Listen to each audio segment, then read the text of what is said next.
is everyone? Okay, so what we have to start off, our starter for our sourdough bread.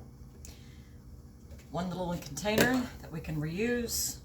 3 tablespoons of instant potatoes. A half a cup of sugar. And 1 cup of warm water.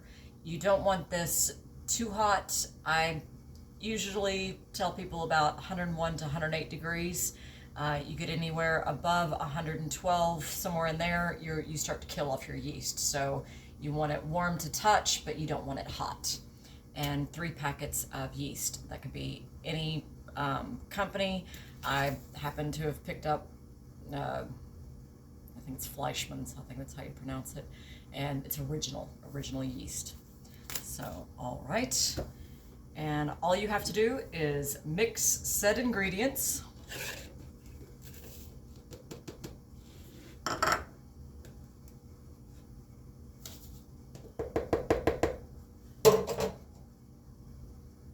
this over the sink.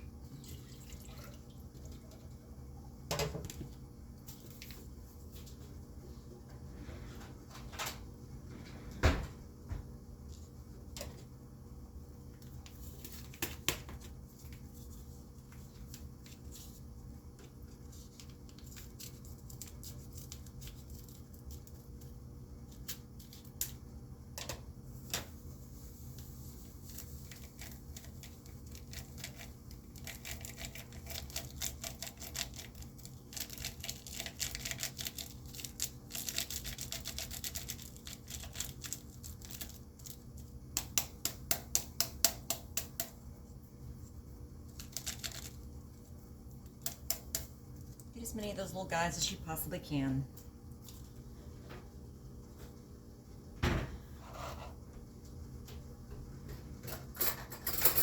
Grab this spoon, give it a good mix.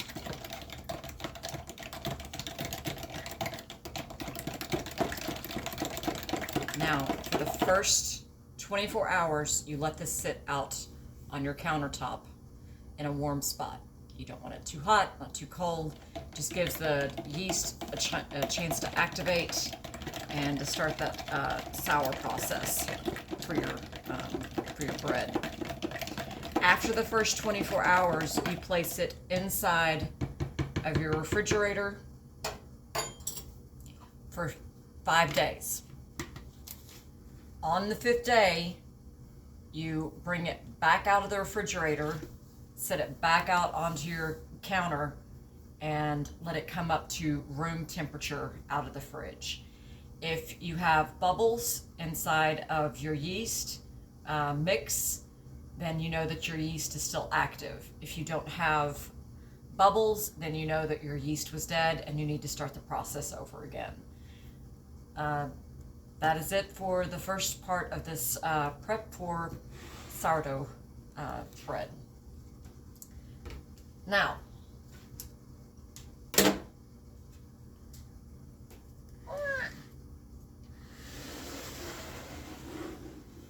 this is my sourdough starter that I've had going.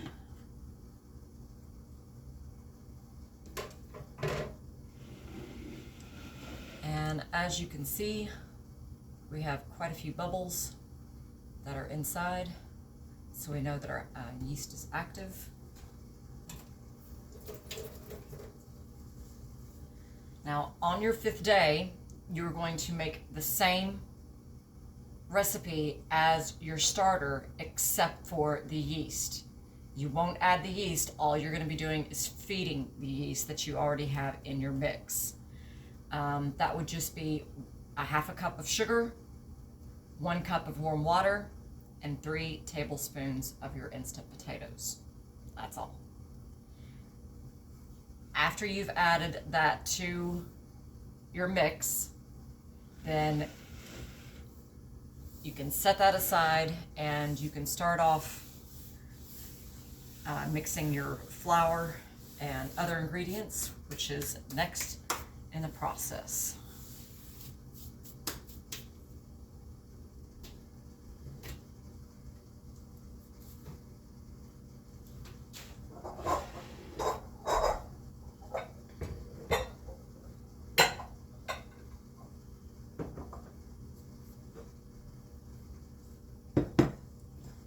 So what we need now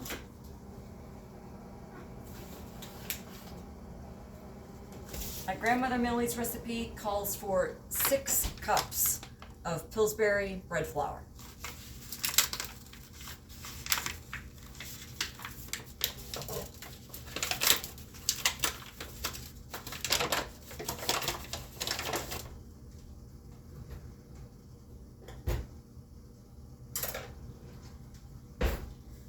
One of the most important things that my grandmother ever taught me was that when you are measuring out flour, you do not pack your cups.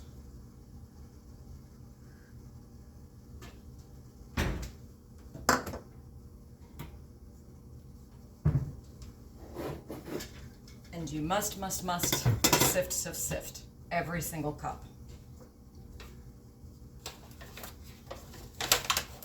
So I lightly go into my flour, even at my top with the back of a butter knife.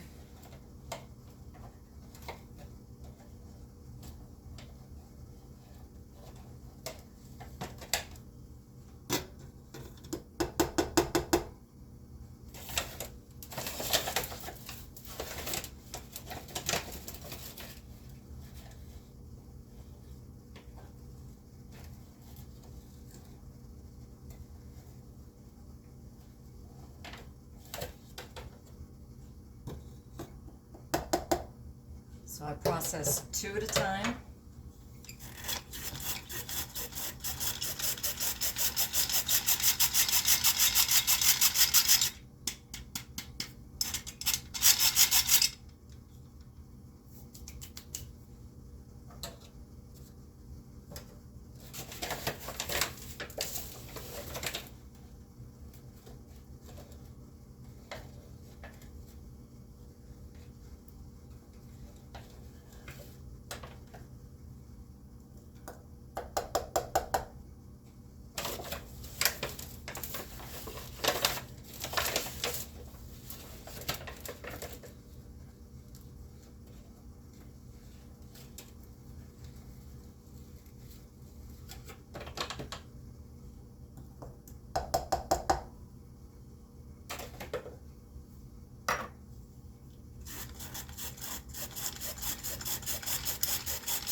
Just the way I like it. Okay.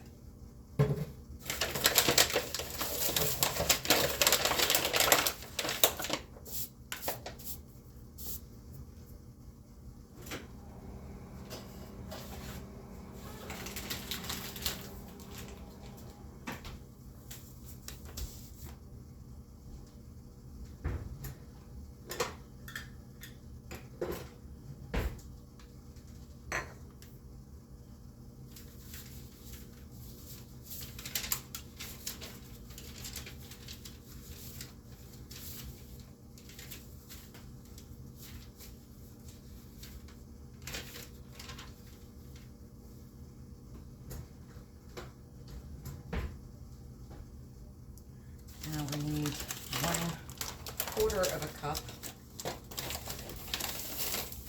of fine granulated sugar.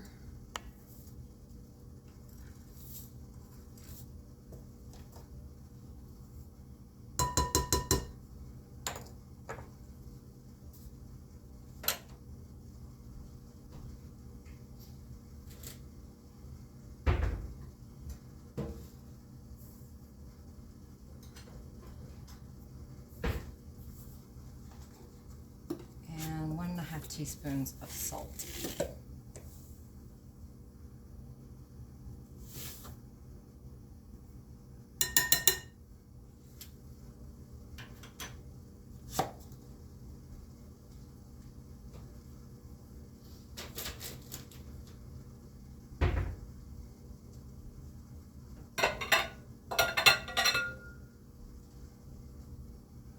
These are your dry ingredients. Keep these separate for right now.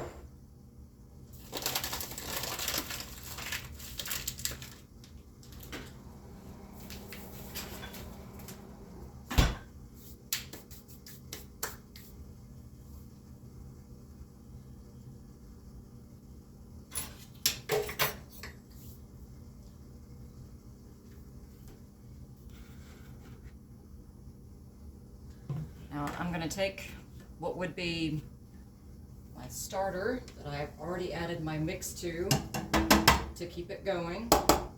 Now every third or fourth time that I feed my starter mix, I will add just a few more granules of yeast.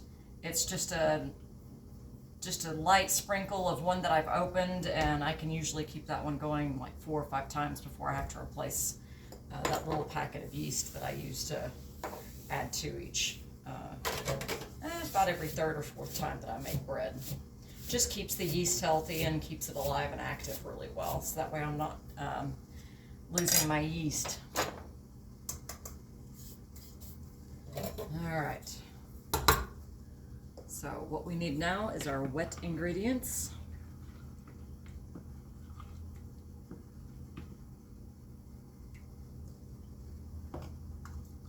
And I need 1 cup.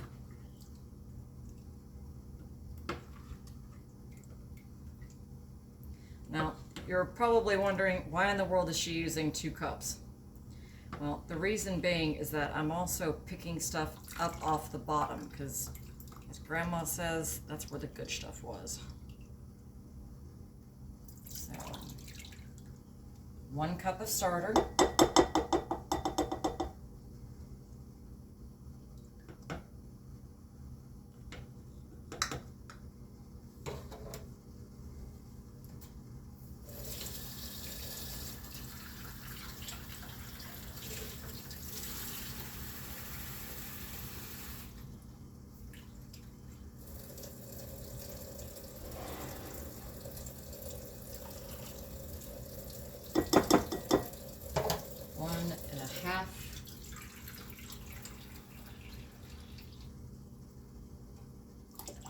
Cups of warm water.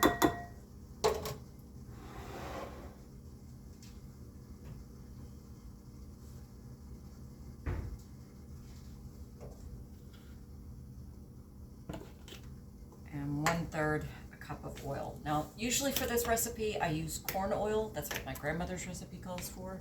But I have a friend of mine who I'm making bread for this weekend, and she cannot have corn oil, so we are going to be using sunflower oil. And that is 1/3 of a cup.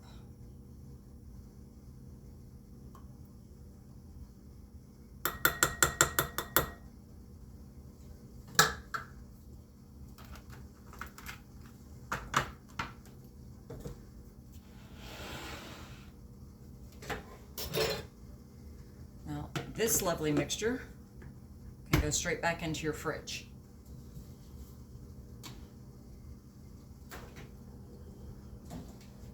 That will stay well for about another 3 to 5 days before you have to feed it again. So, first things first, we are going to mix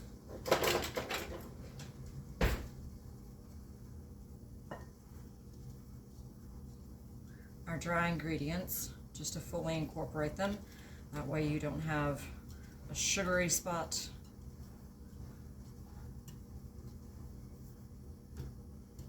in your dough,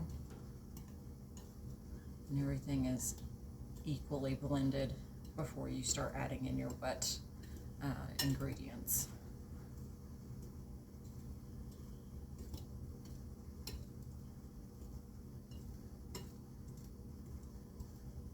Just like that.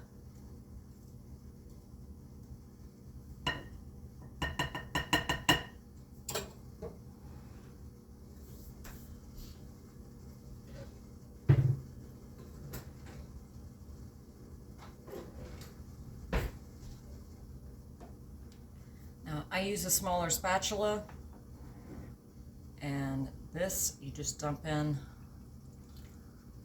all at once.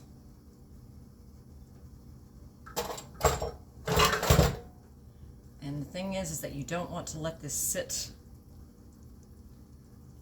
You have to get in and start mixing it immediately.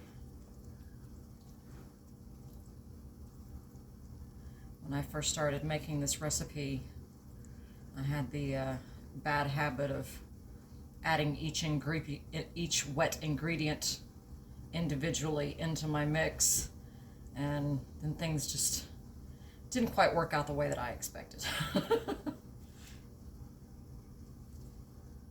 So, no cutting corners when making bread.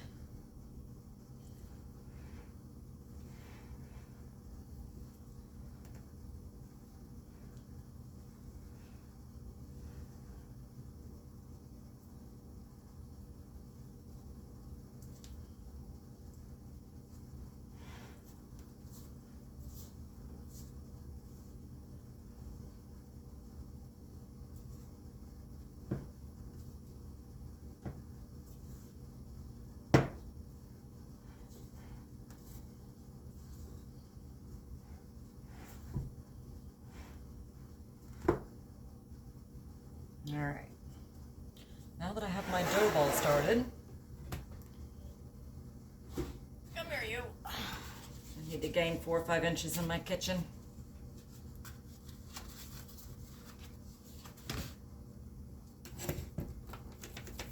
Forgot to move these guys. Sorry about that.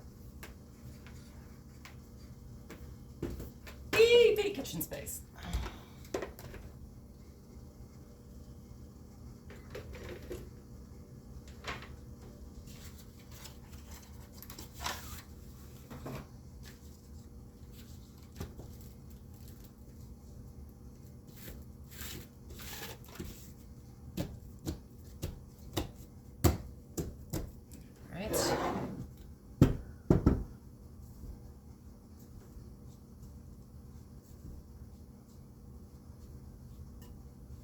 Now, when you first start working this, it's going to feel extra sticky. We want that. You don't want a dry dough to start working with. You want it to be a little tacky. Because as we start working this and kneading our dough, that gluten starts to work. And you don't need it as dry as what you think you do. So don't add any dry ingredients at first. Not unless you absolutely have to.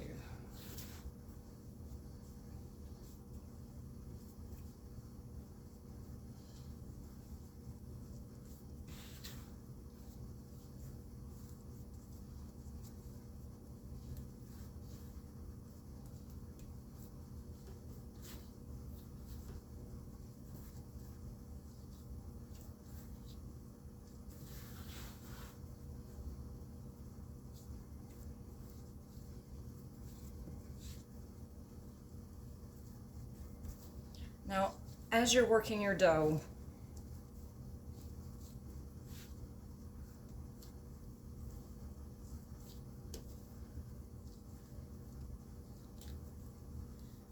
you are also continuing to mix your bread and make sure that it's all fully incorporated. Now, I am little Miss Weakling over here, so I actually break mine into 2, and that just makes it a little bit easier when I'm starting out, and that way I'm not working up a sweat in the kitchen, because I don't mind being in the kitchen. I just don't want to feel like I've been at a workout gym. Which in some ways that's kind of what bread kneading is. It is a workout. If you're looking for upper body strength, become a baker.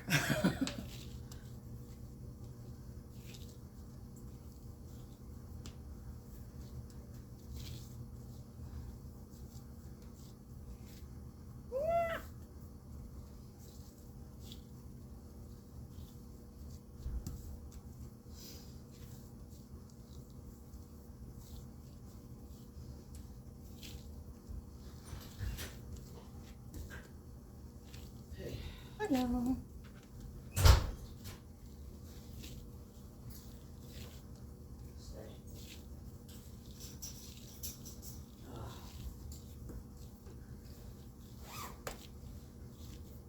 All right. So as you are kneading your dough, you're going to keep working at it for about 10 to 15 minutes. I'm on video, babe. Sorry. Gonna start kneading it for about, keep kneading it for about 15, 20 minutes. Sorry, not 15, 20, 10, 15 minutes. And once you get done with that, then you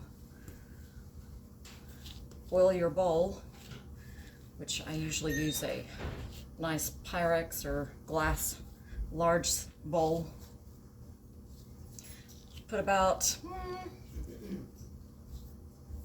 1.5 tablespoons of oil inside of your bowl at the bottom. Add your dough on the inside and then flip it upside down. And that way you've coated your entire dough ball with a little bit of oil, so that way you're not going to be sticking to anything. Now that we've gotten these two to the point where I can really work with them well, now I blend them back together.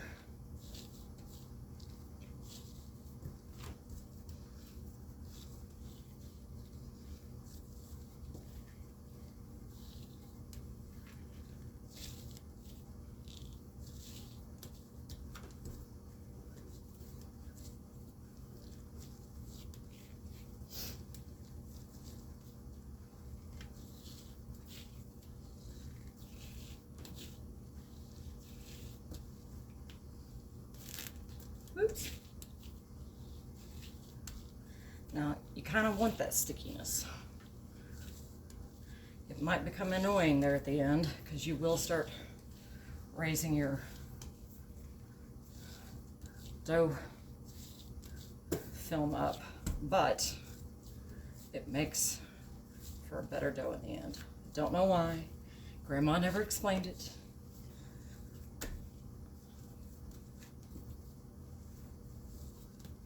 Now I'm going to continue kneading my dough, and then when we come back, we will set it up for its 8-hour wait on top of the fridge, go through the oil process, and I will see you in a few minutes.